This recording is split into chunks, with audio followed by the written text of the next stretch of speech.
Greetings, YouTube! The Doctor is in. Dr. Urius Papers here, coming at you with another commentary on Dungeons and Dragons. And today we've got a number of different feats that we want to talk about. The main one we're going to talk about today that we're going to take the most time with is the new Mage Slayer 2024 feat. But I did want to go over a few other feats that didn't really change that much. Mechanically, there are some differences. So we're going to get into it. And hey, guys, don't forget to hit that subscribe button, hit that like button. It helps the channel out immensely and it gives me a lot of motivation to keep making these informational, inspirational videos. All right, so the first feat we're going to talk about, which is strictly now a legacy feat that does not appear in the 2024 PHB, is the Linguist feat. So I was okay with this feat. I did have this on a couple of characters because it did bump intelligence. And then it gave you some extra benefits. There's a number of these in the old rules that did this, and I thought this was a good one. So if you didn't know, increased your intelligence by 1, you learned 3 languages, and then you could create written ciphers. And there was a DC to decode them. So it was some kind of cool stuff. But they have eliminated that, and if you go over here to the list of feats, there's Linguist right after Lightly Armored, and there is not a non-legacy version of it. It goes right from Linguist Legacy to Lucky Legacy. So Linguist is gone. What did I think of this feat before? Because we are kind of doing review of all the feats, I would give this one a B-. Like I said, it's okay. There were some of my characters that I took it, more towards the beginning of the game because this is one that's been out for quite some time.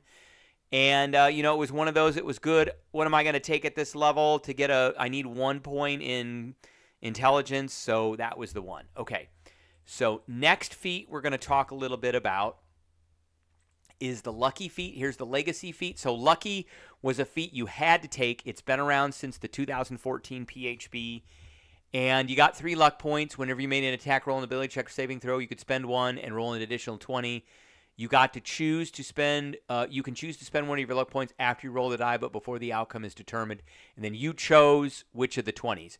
Could also spend a point when an attack was made against you, roll the 20, and then you choose whether the attack uses the attacker's roll or yours. If more than 1 creature spends luck points to influence the outcome of the roll, the points cancel out each other, and then you regain luck points after a long rest. So you got 3. This was used a lot in Critical Role. Liam O'Brien's character in Critical Role, Vax, used it. Vaxil Dan used it quite a bit. Not Vex, but Vax. And he used it like every game, multiple times. So it was a great feat. A lot of people had it. I had a lot of my character, even though it didn't give a bump to any attributes. Now there is a new version, and essentially there's bullet points in Lucky, and they, in the format change of the way they've written stuff, they took the bullet points away and they gave each one of the bullet points a title. So the big change is this is now an origin feat, which means it's essentially free.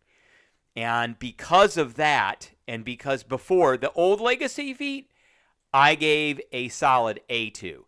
The new feat, because it allows you to alter some rolls, I give it an S because it's free. This is awesome. This is one of the ones you do want to take. It's great. It has a great outcome on the game, and it never loses its utility no matter what level you are. So, again, you have a number of luck points equal to your proficiency bonus. So that's a little bit different. You don't start with 3, but you get this one for free. So you get 2 to start out with, and very soon you will have 3. And can spend these points in the benefits below. You regain them after a long rest. That's the same. So when you roll a d20 on a d20 test, you can spend a luck point to give yourself advantage on the roll, and which means you take the higher of the 2. And when a creature rolls a d20 attack against you, you can spend 1 luck point to impose disadvantage, which is the lower of the 2 rolls. That's really not that different from what it was before. So because this is free, I gave it an A before, now it's an S because it's free. And eventually, you will have 4 of these points per day, and eventually you'll have 5 when you hit that +5. So it gets better as you go up in level. So that is pretty awesome. Okay. So finally, we've got the Mage Slayer feat. This is what we really wanted to talk about today. And the question I ask is the 2024 version better? Well, let's look at the 2014 version. So, when a creature within 5 feet of you casts a spell, you can use your reaction to make a melee attack against that creature. So, I'm standing next to the big bad wizard. Big bad wizard casts a spell, and I get to whack the big bad wizard, which means the big bad wizard also has to make a concentration check. Depending on how much damage is the difficulty of the concentration check. When you damage a creature that is concentrating on a spell, that creature has disadvantage on the saving throws it makes to maintain its concentration. So, there you go, disadvantage.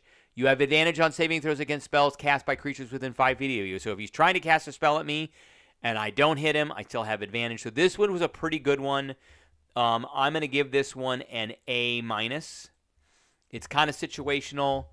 But it was good for like a fighter type to take. Really good for a fighter type. Okay, so what is the 2024 version of this, and what rating are we going to get? We're going to put the arrow back over here. All right, let's take a look at it. So, general feat, prerequisite, 4th level. So there's no prerequisite to an ability score, but you do have to be 4th level to take this one now. Before the other one, there was no prerequisite for level, just like all the other ones. This is kind of within the vein of most of, it's a common thing that is now in the formatting of all these feats, that if they're not origin feats, you have to be 4th level to take them. So you gain the following benefits. You get to bump to strength or dexterity of 1. So there was not an ability. Again, there's some bullet points in this one. The formatting changed the bullet points over to titled lines or titled entries. And then the other thing that is in the formatting for most of these is you get some kind of bump to an ability score. So this one is strength or dex. So, concentration breaker. When you damage a creature that is concentrating, it has disadvantage on the saving throw it makes to maintain concentration. That's the same as the other one. That hasn't changed. Guarded mind. If you fail an intelligence, wisdom, or charisma saving throw, you can cause yourself to succeed instead. Once you use this, you can't use it again until you finish a short or long rest. Short or long rest. Okay, so Guarded Mind is new. Concentration Breaker is not. Concentration Breaker corresponds to this second bullet. When you damage a creature that's concentrating on a spell, they have disadvantage on the saving throw it makes for concentration. That's Concentration Breaker. Okay, Guarded Mind kind of lines up with this one, but this one says you have advantage on saving throws against spells by creatures within 5 feet of you. That is advantage on strength, dex, con, intelligence, wisdom, and charisma saving throws. You have advantage. The new bullet, Guarded Mind, says if you fail in intelligence, wisdom, or charisma, you can automatically succeed. I think that is a fair trade-off, because mostly fighters are going to be taking this, and they should have pretty decent strength, dex, or con saving throws to begin with. They're not going to have the greatest intelligence, wisdom, or charisma, and barbarians are good for this one too. So, but this is really going to nerf a lot of these control spells, like Hold Person, Hold Monster, Charm Person, Charm Monster, Domination, blah, blah, blah. I'm going to tell you right now, we're going to see all kinds of barbarians and fighters taking this immediately at 4th level so they can mitigate being controlled automatically and, turning against their party, jumping off cliffs, jumping into lava, etc., etc. Because I love to use these kinds of spells to do that kind of thing, those control spells. And this goes around the portent ability where I have a d20 as a wizard, as a diviner wizard. I roll that portent die, and if it's a low number, I can hand that to you, and that's your saving throw. And then you fail, but then you use this Guarded Mind, and you succeed instead. And it resets every short rest. So the fighters are now going to be saying, oh, or the barbarian will be saying, oh, we got to take a short rest because now I got to get this back, and you guys don't want me to turn on you and kill everybody. Now, what is missing from this? What is missing from this?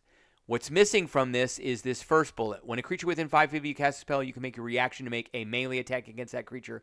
That is gone, and instead they give us ability increase. I don't think that's a fair trade because I think that probably would come up.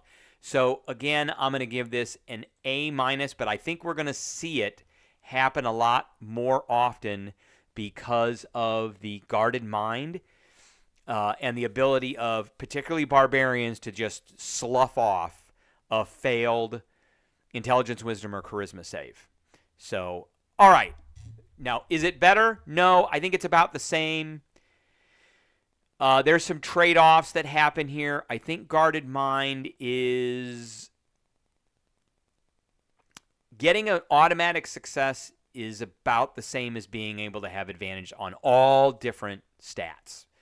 So before you got advantage on all 6, now you're getting an automatic pass on 1 of 3. But it's the most consequential ones. It really is. And then concentration breaker didn't change. Is the ability increase, is that one tradable to the melee attack? I don't know. That one, it's a little added extra. But I think everybody's going to be taking this because they get the bump to the strength or the dex and they get guarded mind. So, all right, that is what I have for everybody today. I appreciate everybody tuning in, and I will catch everybody later.